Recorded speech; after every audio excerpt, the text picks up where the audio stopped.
สวัสดีท่านผู้ชมทุกท่านพบกับเคยนาดีในตอนแรกๆพี่น้องวันนี้มาเอาถังลงสาเหตุที่เอาลงก็เพราะว่ามันแตกพี่น้องสิเปลี่ยนถังใหม่เนาะเดี๋ยวมาเบิ่งน้ำกันว่าทางทีมงานเขาสิเอาลงจังใด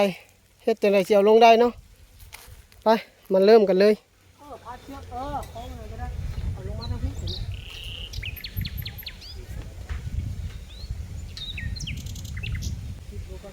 ต้องหั่นตัวนี้ก่อนเลยหั่นตัวนี้ก่อนทีมมาป่ะมาเอาสายนี้ก็ที่ไหนเขาต้องวิทย์อันนี้ก่อน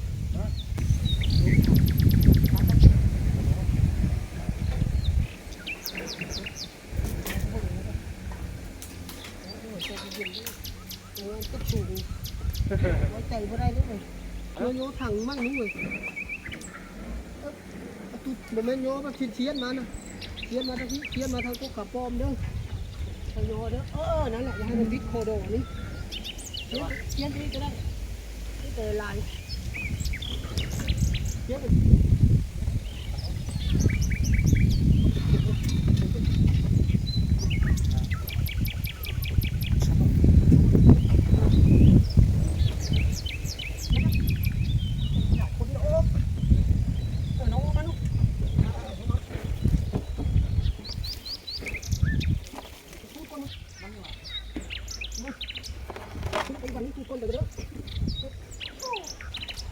ี่ลุงก็ได้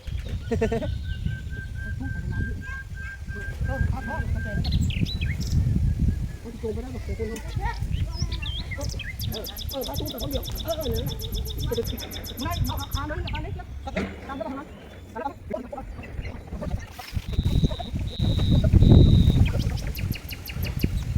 ตอนนี้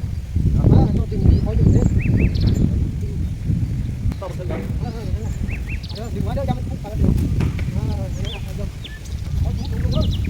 มุ่งไปทางไหนมั้งเนาะฮะ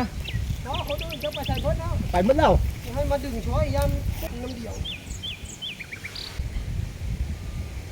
ยังพุ่งไปได้โอ้ยมันยิงเลย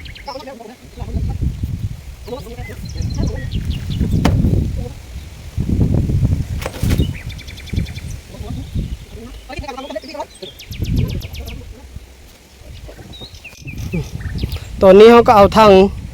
ที่โอ้ใหญ่เบ้อเริ่มเลยพี่น้อย1,000 กว่าลิตรพูดแหละเอาลงมาได้เป็นที่เรียบร้อยแล้วต่อไปก็สิไปเอาถังที่ตัวอื่นเอามาแทนเนาะมาแทนที่เพราะมันแตกแล้วตัวนี้อันนี้ก็จะเป็นห้อยแหงที่ว่ามันแตกพี่น้อยนี่อ่างน้ำที่เอาไว้ใช้อยู่ในส่วนเท่านี้แหละแต่มันแตกต้องได้เปลี่ยนใหม่เคยเอากาวมายอดมากันมาละมาทาแล้วแต่บุยูเอากาวมาจอดบ้างแต่บุยูเนาะต้องได้ไปเปลี่ยนทางไม้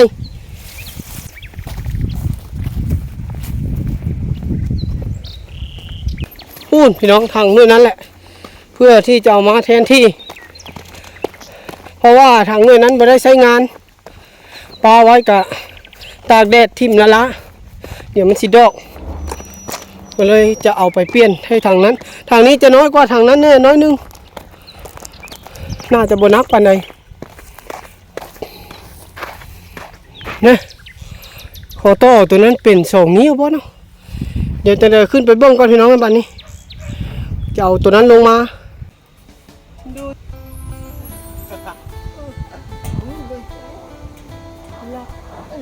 แล้วลงมา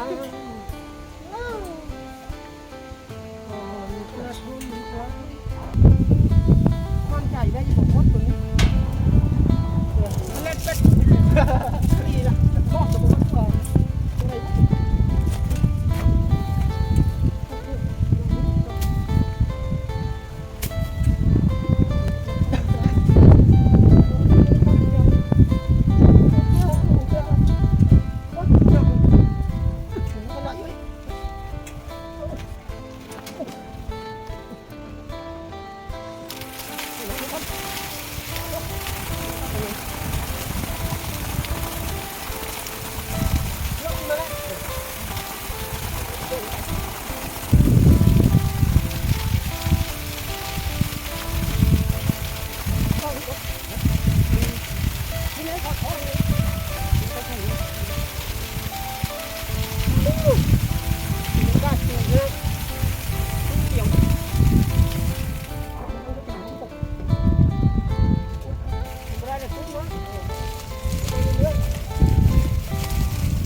ตัวนั้นไปแล้วก็ไปแล้ว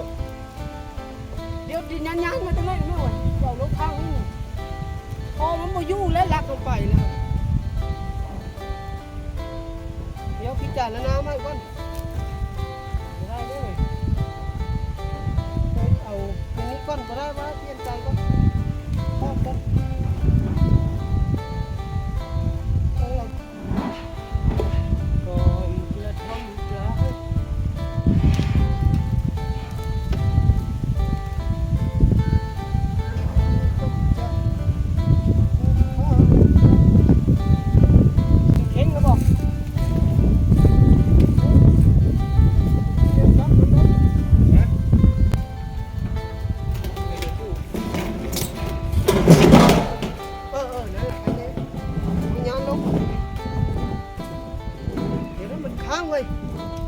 บอกให้ค่อยลงไปปดกันบอก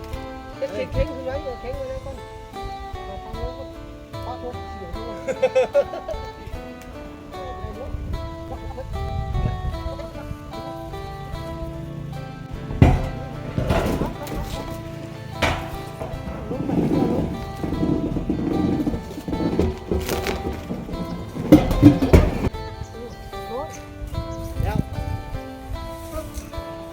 สำเร็จคือก้าวภารกิจนี้กันเลยเราไปนี่เราเชื่อได้ไหมปิ้งแต่ว่าที่หามเดือดเป็นของไทยเลยต้องมาโซ่ไปดูเชื่ออะไรกันเลย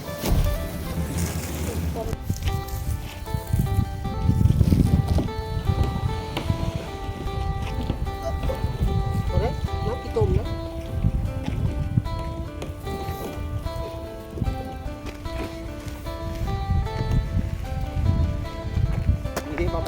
ไปเลย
โอ้โหเลย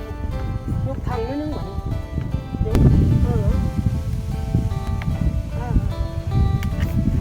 เดี๋ยวจะกายเขาละ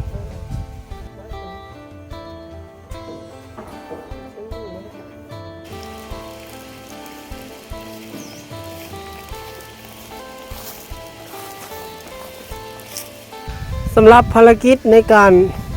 เปลี่ยนอ่างน้ำก็ถือว่าสำเร็จแล้วพี่น้องสำเร็จสมบูรณ์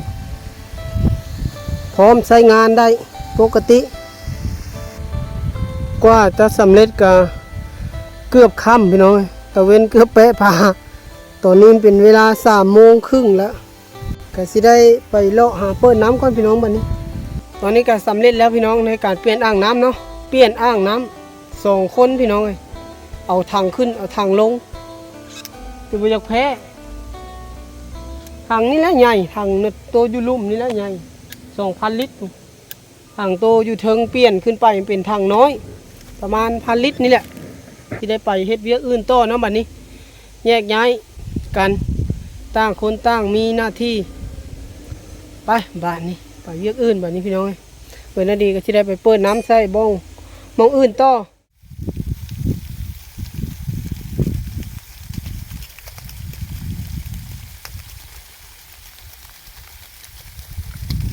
หลังจากที่เปลี่ยนอ่างน้ำสำเร็จเป็นที่เรียบร้อยเนาะเดี๋ยวนาดีก็จะมาเปิดน้ำใส่ผักคะพี่น้องตัวผักชะอมนั่นเองจะเปิดน้ำใส่แบบนี้ทุกมื้อพี่น้องทุกตอนแรงเนาะเพื่อให้มันแตกดอกออกยอดพี่น้องแต่ว่ายอดผักคะเอากระตัดทุกมื้อแทบจะบ่เห็นยอด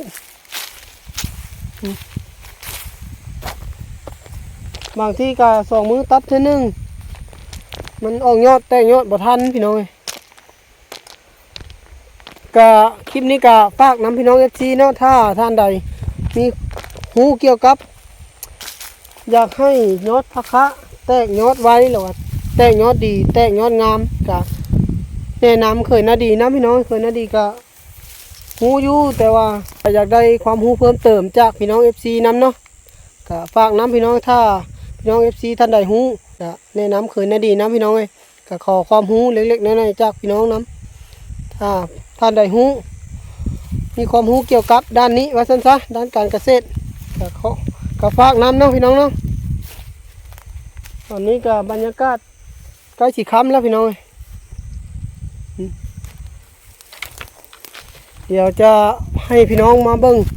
ผลไม้ชนิดนี้อยู่สวนดกแห้งขนาดพี่น้องแต่ผมมีไปกินได้ปลูกไว้ซื่อๆปลูกบ่หรือว่าจังใดก็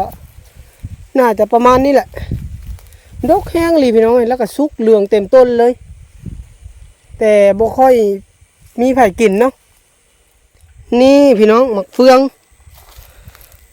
ก็มีหลายต้นนะพี่น้องบ่แม่นแต่ต้นเดียวเลยนี่เรียนตามทางเลยนี่ต้นนี้แห้งหลายต้นนี้ก็ดก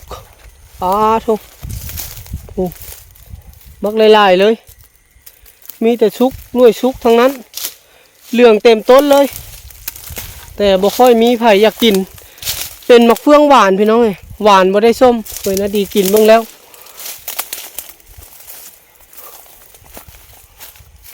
ขายก็บ่ได้ขายพี่น้องปลูกก็บ่ฮู้ว่าเพิ่นปลูกไว้เฮ็ดหยังเนาะกินก็บ่ได้ค่อยกินนะสลายก็บ่ค่อยมีใครกินมักกินแต่ว่าดกแฮงสะอ่อนผลผลิตมะเฟืองดกทุกต้นเลยมีอยู่3 4 5ต้นนี่แหละพี่น้องแต่ว่าต้นนั้นดกแฮงกว่าหมู่เลยข้างๆนี่ก็จะเป็นหนองสระเนาะสิเอาภาพบรรยากาศในตอนแรงๆให้พี่น้องได้เบิ่งได้ชมเลยนี่หนองสระนี่จะเป็นต้นมะม่วงแถมหนองช่วงนี้ก็กำลังแตกดอกออกผลพี่น้องแตกดอกออกมากสำหรับต้นมะม่วงเฮาอันนี้เพิ่นเอิ้นต้นมะม่วง3ฤดูบ่อย่างประมาณนี้แหละคือนาดีก็บ่แน่ใจ